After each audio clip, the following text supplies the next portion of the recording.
অর্থ যেমন অর্থের জন্ম দেয়, সাফল্য তেমনি সাফল্যের জন্ম দেয়।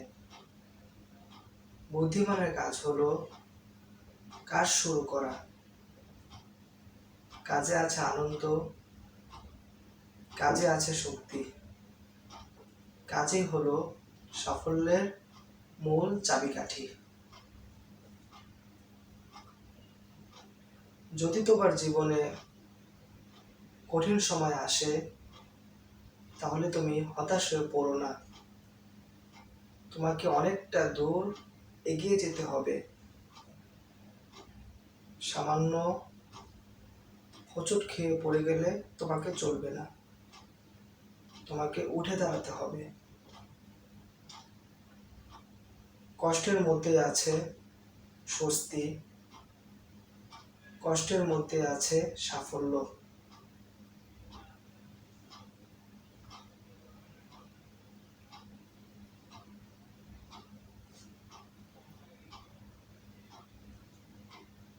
কোনো সাফল্য রাতারাতি আসে না। সব সাফল্যের পিছনে আছে ধৈর্যের ইতিহাস, কষ্টের ইতিহাস।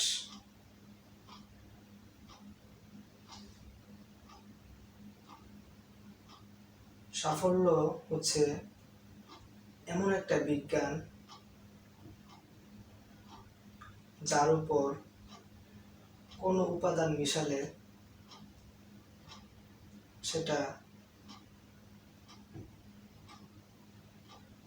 সঠিক ফলাফল পাওয়া যায়।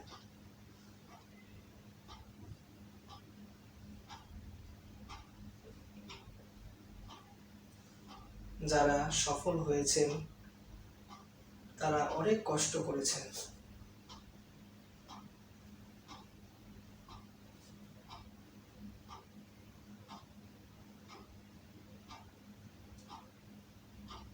সাফল্য লাভ করার আগে বা সাফল্যের পিছনে তুমি ছুটে না চলে দক্ষ হওয়ার চেষ্টা করো। এই দক্ষতা তোমাকে সাফল্যের চূড়ায় পৌঁছে দিবে।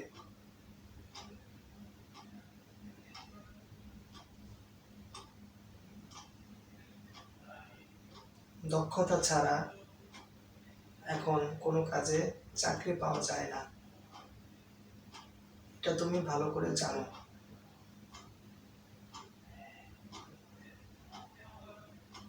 এখনকার বিশ্ব আর আজ থেকে 30 বছর আগের বিশ্ব, সেটা কিন্তু একরকম ছিল না। আমরা এখন স্মার্টফোনের মাধ্যমে কথা বলি, কিন্তু আজ থেকে 30 বছর বা 50 বছর আগে বা 100 বছর আগে তখন কিন্তু এই মোবাইলটা ছিল না। আমরা টেলিফোনের মাধ্যমে কথা বলেছি।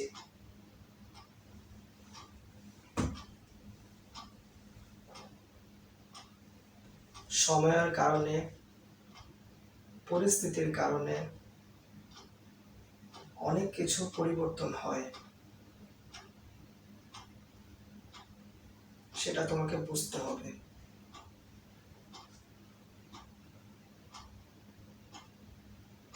পুঁথিগত বিদ্যা শিখতে হবে, এর পাশাপাশি টেকনিক্যাল বিষয় তোমাকে শিখতে হবে। তাহলে তুমি কিছু করতে পারবে।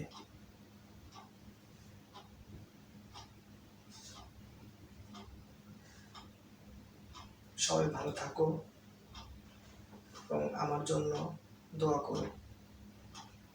আসসালামু আলাইকুম।